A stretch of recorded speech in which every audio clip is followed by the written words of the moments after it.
Hi ಎಲ್ಲರಿಗೂ ನಮಸ್ಕಾರ. ಇದು ನಂದು ಎಷ್ಟನೇ ವಿಡಿಯೋ ಗೊತ್ತಿಲ್ಲ. ಬಟ್ ಇದನ್ನು ನಾನು ಸುಮ್ಮನೆ ಹಾಗೆ ಮಾಡ್ತಾಯಿದ್ದೀನಿ. ಯಾಕಂದರೆ ಸಂಡೇ ಆಗಿರೋದ್ರಿಂದ ನಾವೆಲ್ಲರೂ ಫ್ರೀ ಇದ್ವಿ. ಗುಡುಗುಳಿ ಶಂಕರ ಹೋಗೋಣ ಅಂತ ಅಂದ್ಕೊಂಡ್ವಿ. ಹಾಗಾಗಿ ಹೋಗ್ತಾ ಹಾಗೆ ವೀಡಿಯೋ ಮಾಡಿಬಿಡೋಣ ಅಂತ ಹೇಳಿ ವೀಡಿಯೋ ಸ್ಟಾರ್ಟ್ ಮಾಡಿದೆ.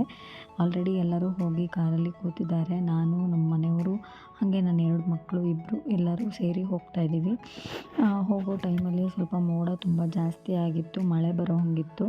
ಹಾಗಾಗಿ ಮಳೆ ಬರೋದ್ರೊಳಗಡೆ ಬೇಗ ಮುಗಿಸ್ಕೊಂಡು ಬಂದ್ಬಿಡೋಣ, ಮಧ್ಯೆ ಮಳೆ ಸಿಕ್ಕಿದ್ರೆ ಕಷ್ಟ ಅಂಥೇಳಿ ಬೇಗ ಹೊರಟ್ವಿ. ಬೇಗ ಅಂದರೆ ಒಂದು ಹೊರಡೋಷ್ಟರೊಳಗೆ 12:30 ಆಗಿತ್ತು.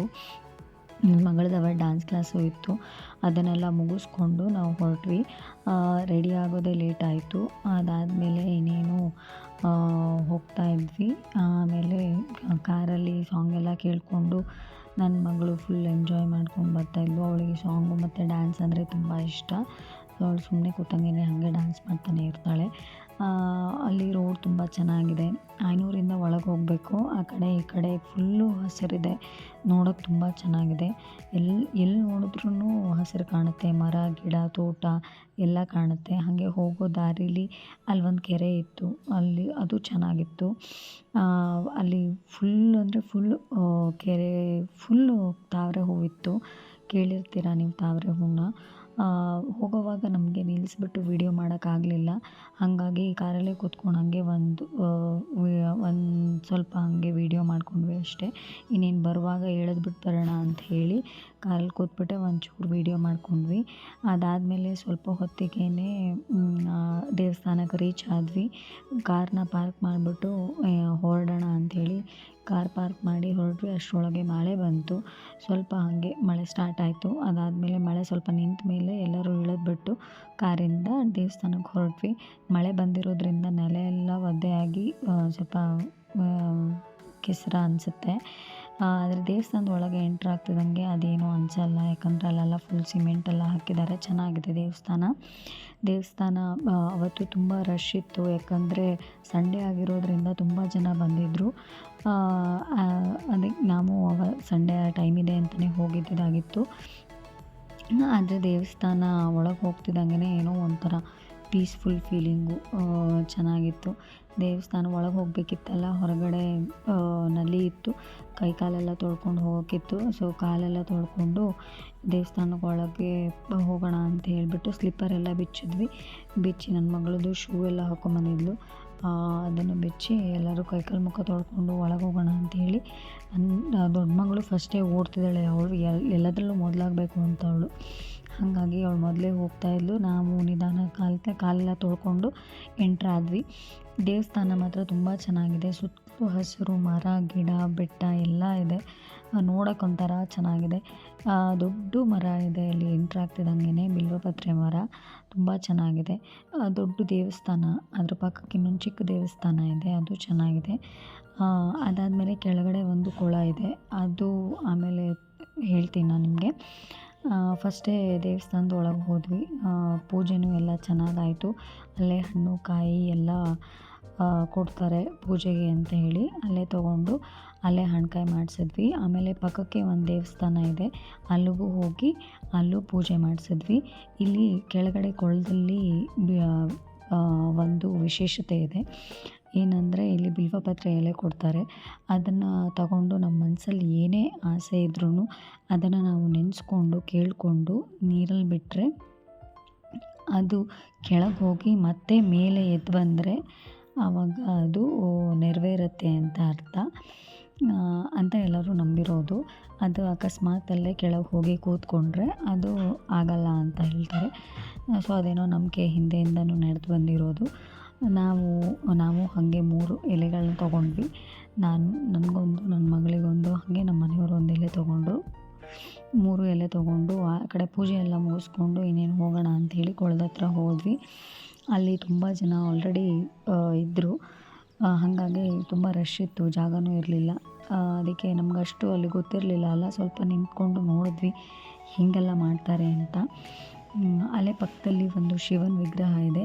ಫಸ್ಟ್ ಹೋಗಿ ಅಲ್ಲಿ ಕೊಳದಲ್ಲಿ ಎಲೆನ ಬಿಟ್ಟು ಅದು ಯಾವಾಗ ಮೇಲೆ ಬರುತ್ತಲ್ಲ, ಅದು ಮೇಲೆ ಬಂದಿದ್ದ ಎಲೆನ ತೊಗೊಂಬಂದು ಈ ಶಿವನ ತಲೆ ಮೇಲೆ ಇಟ್ಟು ಅದಕ್ಕೆ ನೀರು ಹಾಕಿ ಪೂಜೆ ಮಾಡಿ ಅದನ್ನು ನಮಗೆ ಮತ್ತೆ ವಾಪಸ್ ಕೊಡ್ತಾರೆ ಮನೇಲಿ ಇಟ್ಬಿಟ್ಟು ಪೂಜೆ ಮಾಡೋಕ್ಕೆ. ಅದು ನನಗಷ್ಟೆಲ್ಲ ಗೊತ್ತಿರಲಿಲ್ಲ. ಆಮೇಲೆ ಇಲ್ಲಿ ಕೂತಿದ್ದಾರಲ್ಲ ಇವ್ರನ್ನ ಹೋಗಿ ನಾನು ಕೇಳಿದೆ ಅದು ಏನು ಮಾಡೋದು ಎಂತ ಮಾಡೋದು ಅಂತ. ಅವ್ರು ನನಗೆಲ್ಲ ಎಕ್ಸ್ಪ್ಲೇನ್ ಮಾಡ್ತಾಯಿದ್ರು. ನೀವು ಫಸ್ಟ್ ಹೋಗಿ ಕೊಳದಲ್ಲಿ ಬಿಡಿ, ಅದು ಮತ್ತೆ ವಾಪಸ್ ಎದ್ದು ಬಂದರೆ ಆಮೇಲೆ ತಗೊಂಬನ್ನಿ, ನಾನು ಪೂಜೆ ಮಾಡಿ ಕೊಡ್ತೀನಿ ಅಂತ. ಸರಿ ಆಯಿತು ಅಂತ ಹೇಳಿ ಎಲ್ಲರೂ ನಿಂತ್ಕೊಂಡ್ವಿ. ತುಂಬ ಜನ ಇದ್ದಿದ್ದರಿಂದ ಆವಾಗಲೇ ಹೋಗಲಿಲ್ಲ, ಸ್ವಲ್ಪ ಹೊತ್ತು ಬಿಟ್ಟು ಹೋಗೋಣ ಅಂತ ಹೇಳಿ ನಿಂತ್ಕೊಂಡು ಕಾಯ್ತಾ ಇದ್ವಿ. ನನ್ನ ಮಗಳು ಫಸ್ಟ್ ಹೋಗಿ ನೋಡ್ಕೊಂಬರ್ತೀನಿ ಅಂತ ಹೇಳಿ ಫಸ್ಟ್ ಹೋಗಿ ಓಡಲ್ಲೆಲ್ಲ ಒಂಚೂರು ನೋಡ್ಕೊಂಡು ಬಂದಳು. ನಾವು ಸ್ವಲ್ಪ ಇರಿ ಹೋಗೋಣ ಅಂತ ಹೇಳಿದೆ, ಹಾಗಾಗಿ ಅಲ್ಲೇ ನಿಂತಿದ್ವಿ. ನಾವಿನ್ನೇನು ಹೋಗೋಣ ಅಂತ ಅನ್ನೋಷ್ಟರೊಳಗೆ ಮಳೆ ತುಂಬ ಜೋರಾಗಿ ಸ್ಟಾರ್ಟ್ ಆಯಿತು. ಅದಾದಮೇಲೆ ಅಲ್ಲಿರೋರು ಎಲ್ಲ ವಾಪಸ್ ಬಂದರು. ಆ್ಯಕ್ಚುಲಿ ಎಲೆ ಬಿಟ್ಟು ತಕ್ಷಣವೇ ಮೇಲೆ ಬರಲ್ಲ, ಒಂದು 10-20 ನಿಮಿಷ ಕಾಯಬೇಕು. ಅದಾದಮೇಲೆ ಅದು ಮೇಲೆ ಬರುತ್ತಂತೆ. ಹಾಗಾಗಿ ಇವರೆಲ್ಲ ಅಲ್ಲೇ ವೆಯ್ಟ್ ಮಾಡ್ತಿದ್ರು.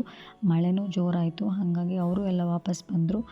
ಅದಾದಮೇಲೆ ಮಳೆ ನಿಲ್ಲೋ ಮಾತೇ ಹೇಳ್ತಿರಲಿಲ್ಲ, ಅಷ್ಟು ಜೋರಾಗಿ ಬರ್ತಾಯಿತ್ತು. ಅಲ್ಲಿ ಅಲ್ಲೇ ನಿಂತ್ಕೊಂಡು ನೋಡ್ತಾ ಇದ್ವಿ ಅಷ್ಟೇ ಮಳೆ ನಿಲ್ಲೋದನ್ನು. ಮಳೆ ನಿಂತ ಮೇಲೆ ಹೋಗೋಣ ಅಂತ ಹೇಳಿಬಿಟ್ಟು. ಅದಾದಮೇಲೆ ಮಳೆ ನಿಲ್ಲಿಲ್ಲ. ಸ್ವಲ್ಪ ಹೊತ್ತಲ್ಲೇ ವೆಯ್ಟ್ ಮಾಡಿದ ಮೇಲೆ ಆಮೇಲೆ ಮಳೆ ನಿಲ್ತು. ಅದಾದಮೇಲೆ ನಾವೆಲ್ಲರೂ ಹೋಗಿ ಬಿಡೋಣ ಅಂತ ಹೇಳ್ಬಿಟ್ಟು ಹೊರಟ್ವಿ ಅಲ್ಲಿಂದ. ಇದು ಅಲ್ಲಿಂದ ನೀರು ಬರ್ತಾ ಇದೆಯಲ್ಲ ಕೆಳಗಡೆ, ಅಲ್ಲಿ ಪಂಪ್ ಸೆಟ್ಟಿಂದ ನೀರು ಬರ್ತಾ ಇದೆಯಲ್ಲ, ಅದು ಆ ಕೊಳದ್ದೇ ನೀರು. ಅದು ಆ ಕೊಳದಲ್ಲಿದ್ದಿದೆ ನೀರು ಆಚೆ ಬರೋದಂತೆ. ಅದು ಖಾಲಿ ಆಗೋದೇ ಇಲ್ಲ ನೀರು, ಎಷ್ಟಂದ್ರೂ ಈ ಕೊಳದಲ್ಲಿ ಅದು ಎಷ್ಟು ತುಂಬಿದೆಯೋ ಅಷ್ಟೇ ನೀರಿದೆ.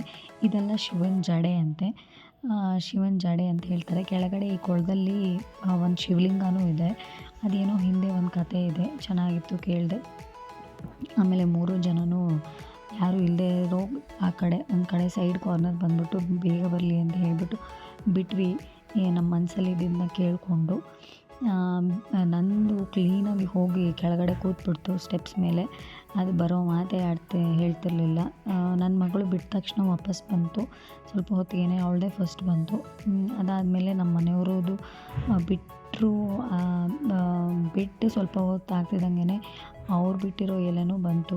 ನಂದು ಮಾತ್ರ ಬರಲಿಲ್ಲ ನಾನು ಬಿಟ್ಟಿರೋ ಎಲೆ. ಹಾಗೆ ಮಳೆನೂ ಸ್ಟಾರ್ಟ್ ಆಗೋಯಿತು. ಇನ್ನೇನು ಬರಲ್ಲ ಅಂದ್ಕೊಂಡಿದ್ದೆ. ಅದಾದಮೇಲೆ ಸ್ವಲ್ಪ ಹೊತ್ತಿಗೆ ಒಂದು 5-10 ನಿಮಿಷಕ್ಕೆ ನಂದು ಬಂತು. ತುಂಬ ಖುಷಿ ಆಯಿತು. ಆಗುತ್ತೆ, ಏನೋ ಒಂದು ಪಾಸಿಟಿವ್ ಎನರ್ಜಿ ಬಂತು. ಆಯಿತು, ನನ್ನ ಮನಸ್ಸಲ್ಲಿ ಅಂದ್ಕೊಂಡಿರೋದು ಆಗುತ್ತೆ ಏನೋ ಒಂದು ಧೈರ್ಯ ಬಂತು. ತುಂಬ ಖುಷಿ ಆಯಿತು. ಏನೋ ಒಂದು ನಂಬಿಕೆ ಬರುತ್ತೆ. ಅದಾದಮೇಲೆ ಅಲ್ಲಿ ಮೇಲೆ ಬರ್ತಿದೆ ನೋಡಿ, ಅದು ನಾನು ಬಿಟ್ಟಿರೋ ಎಲೆ ತಗೊಂಡು ಇನ್ನೇನು ಪೂಜೆ ಮಾಡ್ಸೋಕ್ಕಿತ್ತಲ್ಲ, ಹಾಗಾಗಿ ಬೇಗ ತೊಗೊಂಡು ಎಲೆನ ಹೊರಟ್ವಿ ಪೂಜೆ ಮಾಡಿಸೋಣ ಅಂತ. ಅಲ್ಲಿ ತುಂಬ ಜನ ಇದ್ದರು, ಹಾಗಾಗಿ ನಿಧಾನ ಪೂಜೆ ಮಾಡಿಸೋಣ ಅಂತ ಹೇಳಿ ಅಲ್ಲಿಂದ ಎಲೆ ತೊಗೊಂಡು ಹೊರಟ್ವಿ. ಅವ್ರದೆಲ್ಲ ಇನ್ನೂ ಬಂದಿರಲಿಲ್ಲ, ಅವರೆಲ್ಲ ವೆಯ್ಟ್ ಮಾಡ್ತಾಯಿದ್ರು. ನಾವೆಲ್ಲ ನಾನು, ನನ್ನ ಮಗಳು, ಆಮೇಲೆ ನಮ್ಮ ಮನೆಯವರು ಎಲ್ಲರೂ ಸೇರಿ ಹೊರಟ್ವಿ. ಪೂಜೆ ಮಾಡ್ಸೋಕ್ಕಿತ್ತು. ಅದಾದಮೇಲೆ ಹೋಗಿ ಶಿವಲಿಂಗಕ್ಕೆ ನೀರು ಹಾಕಬೇಕಿತ್ತು. ಒಂದು ಚೊಂಬು ನೀರು ತೊಗೊಂಬಂದ್ವಿ. ಅಲ್ಲೇ ಕೆಳಗಡೆ ನೀರು ಬರುತ್ತೆ, ಅಲ್ಲಿಂದ ನೀರು ತೊಗೊಂಡು ಬರಬೇಕಾಗತ್ತೆ. ಅಲ್ಲಿ ಚೊಂಬು ಕೊಟ್ಟಿರ್ತಾರೆ ಅದರಲ್ಲಿ. ಆಮೇಲೆ ಹೋಗಿ ನಾನು ಮತ್ತು ನಮ್ಮ ಮನೆಯವರು ಫಸ್ಟ್ ಪೂಜೆ ಮಾಡೋಣ ಅಂತ ಹೇಳ್ಬಿಟ್ಟು ಹೋಗಿ ನೀರು ತರೋಕ್ಕೆ ಅಂತ ಹೋದ್ವಿ. ಅದಾಗಿ ನೀರು ತೊಗೊಂಬಂದು ಎಲೆನ ಅದ್ರ ಮೇಲೆ ಇಟ್ಟು ಪೂಜೆನೂ ಮಾಡಿದ್ವಿ. ಅದಾದಮೇಲೆ ನನ್ನ ಮಗಳೂ ಎಲೆ ಅದಾದಮೇಲೆ ನಾನು ವಿಡಿಯೋ ಮಾಡಿದೆ. ನನ್ನ ಮಗಳು ಹೋಗಿ ಎಲೆ ತಂದು ಅದ್ರ ಮೇಲಿಟ್ಟು ಪೂಜೆ ಮಾಡಿದ್ಲು. ಒಟ್ಟಿನಲ್ಲಿ ಪೂಜೆ ದರ್ಶನ ಎಲ್ಲ ತುಂಬ ಚೆನ್ನಾಗಾಯಿತು. ಅಂದ್ಕೊಂಡಿರಲಿಲ್ಲ ನಾನು ಈ ಎಲೆ ನನಗೆ ವಾಪಸ್ ಬರುತ್ತೆ ಅಂತ. ಮೇಲೆ ತುಂಬ ಖುಷಿ ಆಯಿತು. ಏನೋ ಒಂಥರ ಸಮಾಧಾನ. ಅಂದ್ಕೊಂಡಿದ್ದು ಆಗುತ್ತೆ ಅಂತ ಎಲ್ಲೋ ನಮ್ಗೆ ಪಾಸಿಟಿವ್ ಆಗಿ ಒಂದು ಹೋಪ್ ಸಿಕ್ಕಿದ್ರೆ ಅದು ತುಂಬ ಖುಷಿ ಆಗುತ್ತಲ್ಲ, ಹಾಗೆ ಆಯಿತು ನನಗೆ. ಎಲ್ಲೋ ಒಂದು ಕಡೆ ನಂಬಿಕೆ ಜಾಸ್ತಿ ಆಯಿತು. ಸರಿ ಅಂತ ಹೇಳಿ ಅಲ್ಲಿಂದ ಪೂಜೆ ಎಲ್ಲ ಮುಗಿಸ್ಕೊಂಡು ಹೊರಟ್ವಿ. ತುಂಬ ಚೆನ್ನಾಗಿತ್ತು ದರ್ಶನ. ದೇವಸ್ಥಾನವೂ ತುಂಬ ಚೆನ್ನಾಗಿದೆ, ನೀವು ಬಂದು ಹೋಗ್ಬೋದು. ತುಂಬ ದೂರ ಏನಿಲ್ಲ, ಶಿವಮೊಗ್ಗದಿಂದ ಸ್ವಲ್ಪ ಹತ್ತಿರನೇ ಇರೋದು. 500ರಿಂದ ಒಳಗೆ ಹೋಗಬೇಕಾಗತ್ತೆ. ತುಂಬ ಚೆನ್ನಾಗಿತ್ತು. ಆ ಪೂಜೆ ನಾವು ಅಲ್ಲಿ ಎಲೆ ಇಟ್ಟು ಪೂಜೆ ಮಾಡ್ತೀವಲ್ಲ, ಆ ಎಲೆನ ಮತ್ತೆ ನಮಗೆ ವಾಪಸ್ಸು ಅವ್ರು ಕೊಡ್ತಾರೆ ಮನೇಲಿಟ್ಟು ಪೂಜೆ ಮಾಡೋಕ್ಕೆ. ಸೊ 3 ಜನದ ಎಲೆನೂ ವಾಪಸ್ ಕೊಟ್ಟರು ಅವ್ರು ನಮಗೆ ಪೂಜೆ ಮಾಡೋಕ್ಕೆ. ತೊಗೊಂಡು ಇನ್ನೇನು ಹೊರಟ್ವಿ. ಅಷ್ಟರಲ್ಲಿ ಟೈಮು ಆಗೋಗಿತ್ತು. ಆಲ್ರೆಡಿ 3:30 ಏನೋ ಆಗೋಗಿತ್ತು. ಇನ್ನೇನು ಮಳೆನೂ ಸ್ವಲ್ಪ ಬರ್ತಿರಲಿಲ್ಲ, ಫುಲ್ ನಿಂತೋಗಿತ್ತು. ಸರಿ, ಮಳೆ ಬರೋದ್ರೊಳಗಡೆ ಬೇಗ ಹೋಗೋಣ ಪೂಜೆ ಎಲ್ಲ ಮುಗಿಸ್ಕೊಂಡು ಹೊರಟ್ವಿ. ಆಮೇಲೆ ಫೋಟೋಸ್ ಎಲ್ಲ ತೊಗೊಂಡಿರಲಿಲ್ಲ. ಸರಿ ಸ್ವಲ್ಪ ಫೋಟೋಸ್ ಎಲ್ಲ ತೊಗೊಳ್ಳೋಣ ಅಂತ ಹೇಳಿ ಮೇಲ್ಗಡೆ ದೇವಸ್ಥಾನಕ್ಕೆ ಬಂದ್ವಿ. ಮೇಲ್ಗಡೆ ದೇವಸ್ಥಾನದಲ್ಲಿ ನನ್ನ ಮಗಳು ಆಮೇಲೆ ನಾವು ಅವರೆಲ್ಲ ಫೋಟೋ ತೊಗೊಂಡ್ವಿ. ಚೆನ್ನಾಗಿತ್ತು, ಒಂಥರ ಎಕ್ಸ್ಪೀರಿಯೆನ್ಸು, ದೇವಸ್ಥಾನದ ಎಕ್ಸ್ಪೀರಿಯೆನ್ಸು ತುಂಬ ಚೆನ್ನಾಗಿದೆ. ದೇವಸ್ಥಾನ ಸುತ್ತಮುತ್ತ ಎಲ್ಲ ತೋಟ, ಏನೋ ಒಂಥರ ಸಮಾಧಾನ ಅನಿಸುತ್ತೆ. ಇಲ್ಲಿ ಬಂದು ಒಂದು ಸ್ವಲ್ಪ ಫೋಟೋಸ್ ತಗೊಂಡ್ವಿ, 3 ಜನನೂ ನಿಂತ್ಕೊಂಡು ಬಂದಿದ್ದ ನೆನಪಿಗೆ. ಅದಾದಮೇಲೆ ಮೇಲ್ಗಡೆ ನನ್ನ ಮಗಳು ಚಾಕ್ಲೇಟ್ಸ್ ಬೇಕು ಅಂತ ಅಂದು ಮೇಲ್ಗಡೆ ಅಲ್ಲೇ ಒಂದು ಅಂಗಡಿ ಇದೆ ಸಣ್ಣದು, ಹಾಗೆ ಹೋಗಿ ಚಾಕ್ಲೇಟ್ ತೊಗೊಂಬರೋಣ ಅಂತ ಹೇಳ್ಬಿಟ್ಟು ಎಲ್ಲರೂ ಬಂದ್ವಿ. ನನ್ನ ಮಗಳು ಇಲ್ಲಿ ನಿಂತ್ಕೊಂಡು ವೀಡಿಯೋ ಮಾಡ್ತಾಯಿದ್ದಾಳೆ, ನಾವು ಕೆಳಗೆ ಬರ್ತಾ ಇರೋದನ್ನ. ಆಮೇಲೆ ಅದು ಸಣ್ಣ ಅಂಗಡಿ, ಚಾಕ್ಲೇಟ್ಸ್ ಮಾತ್ರ ಇರುತ್ತೆ ಅಂದ್ಕೊಂಡ್ವಿ. ಅಲ್ಲಿ ಬಜ್ಜಿನೂ ಮಾಡ್ತಾಯಿದ್ರು. ಸರಿ ಒಂದು ಪ್ಲೇಟ್ ಬಜ್ಜಿ ತೊಗೊಂಡು ಅದಾದಮೇಲೆ ಚಿಪ್ಸು ಆಮೇಲೆ ಚಾಕ್ಲೇಟ್ಸ್ ಎಲ್ಲ ತೊಗೊಂಡ್ರು ನನ್ನ ಮಕ್ಕಳು. ಅದೆಲ್ಲ ತೊಗೊಂಡು ತಿಂದ್ಕೊಂಡು ಹೊರಟ್ವಿ. ಮತ್ತು ವಾಪಸ್ ಮನೆಗೆ ಹೋಗೋದು ಅಂತ. ಆದರೆ ಟೈಮ್ ಆಗಿದ್ದರಿಂದ ಊಟ ಮಾಡಿಕೊಂಡೇ ಹೋಗಿಬಿಡೋಣ ಅಂತ ಹೇಳಿ ಸಿಟಿಗೆ ಹೋಗಿ ಊಟ ಮಾಡ್ಕೊಂಡೇ ಹೋಗಿಬಿಡೋಣ ಮನೆಗೆ ಅಂತ ಹೇಳಿ ಹೊರಟ್ವಿ. ಇಲ್ಲಿ ಆವಾಗಲೇ ಹೇಳಿದ್ನಲ್ಲ ನಾನು, ಆ ಕೆರೆ ಹತ್ರ ಸ್ವಲ್ಪ ನಿಲ್ಲಿಸ್ಬಿಟ್ಟು ವ್ಯೂ ತುಂಬ ಚೆನ್ನಾಗಿತ್ತು. ಹೂವೆಲ್ಲ ತುಂಬ ಚೆನ್ನಾಗಿತ್ತು, ಫುಲ್ಲು ಹೂವು ಬಿಟ್ಟಿತ್ತು. ಸರಿ ಅಂತ ಹೇಳಿ ಅದನ್ನು ನೋಡಿಕೊಂಡು ಹೊರಟ್ವಿ. ಆಮೇಲೆ ಸಿಟಿಗೆ ಎಂಟ್ರ್ ಆಗ್ತಿದ್ದಂಗೆ, ಶಿವಮೊಗ್ಗ ಬರ್ತಿದ್ದಂಗೆ ಇನ್ನೇನು ಹೊಟ್ಟೆ ಹಸಿವಾಗಿತ್ತು. 3 ಗಂಟೆ ಟೈಮೂ ಆಗಿತ್ತು. ಊಟ ಮಾಡ್ಕೊಂಡು ಹೊರಡೋಣ ಅಂತೇಳಿ ಒಂದು ರೆಸ್ಟೋರೆಂಟಿಗೆ ಹೋದ್ವಿ. ಚೆನ್ನಾಗಿತ್ತು. ಭಾನುವಾರ ಅಲ್ಲ, ವೆಜ್ ತಿನ್ನೋಕ್ಕೆ ಮನಸ್ಸಾಗಲ್ಲ, ಹಾಗಾಗಿ ನಾನ್ ವೆಜ್ಗೆ ಹೋದ್ವಿ. ನಾನ್ ವೆಜ್ ರೆಸ್ಟೋರೆಂಟ್ ನಮ್ಮನೆ ಹತ್ತಿರ ತುಂಬ ಚೆನ್ನಾಗಿರುತ್ತೆ, ಮಚ್ಲಿ ಅಂತ, ಮ್ಯಾಂಗ್ಳೂರು ರೆಸ್ಟೋರೆಂಟ್ ಅದು. ಹೋಗಿ ಅಲ್ಲಿ ನಮಗೇನು ಬೇಕೋ ಆರ್ಡ್ರ್ ಮಾಡಿದ್ವಿ. ನನ್ನ ಮಗಳು ಹಿಂಗೆ ಸುಮ್ಮನೆ ಆಟ ಆಡ್ತಿದ್ದಾಳೆ, ಅವಳಿಗೇನೋ ಗೋಲಿ ಸೋಡಾ ಬೇಕು ಅಂತ ಕೇಳ್ತಿದ್ಲು ಅವರಪ್ಪನ ಹತ್ರ. ಸರಿ ಅಂತೇಳಿ ಅವಳಿಗೆ ಗೋಲಿ ಸೋಡಾ ತೆಕ್ಕೊಟ್ರು. ಆಮೇಲೆ ನಾವು ಫಿಶ್ ಊಟ ಆರ್ಡ್ರ್ ಮಾಡಿದ್ವಿ. ಆಮೇಲೆ ನನ್ನ ಮಗಳಿಗೆ ಚಿಕನ್ ಬಿರಿಯಾನಿ ಅಂದರೆ ತುಂಬ ಇಷ್ಟ, ಅವಳು ಚಿಕನ್ ಬಿರಿಯಾನಿ ಆಮೇಲೆ ಚಿಕನ್ ಲಾಲಿಪಾಪು ಎಲ್ಲ ಆರ್ಡ್ರ್ ಮಾಡಿದ್ಲು. ಆ್ಯಕ್ಚುಲಿ ಈ ರೆಸ್ಟೋರೆಂಟಲ್ಲಿ ತುಂಬ ಚೆನ್ನಾಗಿದೆ ಸಿಸ್ಟಮ್ಮು, ನನಗೆ ಇದು ತುಂಬ ಇಷ್ಟ ಆಯಿತು. ಇಲ್ಲಿ ಫಿಶ್ ಇದೆ, ಫ್ರೆಶ್ಶು, ಆಮೇಲೆ ಚಿಕನ್ ಲಾಲಿಪಾಪು, ಆಮೇಲೆ ಕಬಾಬು, ಆಮೇಲೆ ಇದು ಚಿಕನ್ ಬಿರಿಯಾನಿ ಎಲ್ಲ ತಿಂದು ಹೊಟ್ಟೆ ಫುಲ್ ಆಯಿತು. ಸರಿ ಮನೆ ಕಡೆ ಹೊರಟ್ವಿ. ಇವತ್ತಿನ ಡೇ ಹೀಗೆ ಕಳೆದೋಯ್ತು. ಭಾನುವಾರ ಹೆಂಗೆ ಹೋಗುತ್ತೋ ಅಂತಲೇ ಗೊತ್ತಾಗಲ್ಲ. ಚೆನ್ನಾಗಿತ್ತು ಫ್ಯಾಮಿಲಿ ಜೊತೆ ಟೈಮ್ ಪಾಸ್ ಮಾಡಿದ್ದು. ಈ ವಿಡಿಯೋ ನಿಮ್ಗೆ ಇಷ್ಟ ಆಗಿದ್ದರೆ ಲೈಕ್ ಮಾಡಿ. ಮತ್ತು ನೆಕ್ಸ್ಟ್ ವೀಡಿಯೋದಲ್ಲಿ ಸಿಗ್ತೀನಿ. ಥ್ಯಾಂಕ್ ಯು ನನ್ನ ವೀಡಿಯೋನ ನೋಡಿದ್ದಕ್ಕೆ. ಬಾಯ್.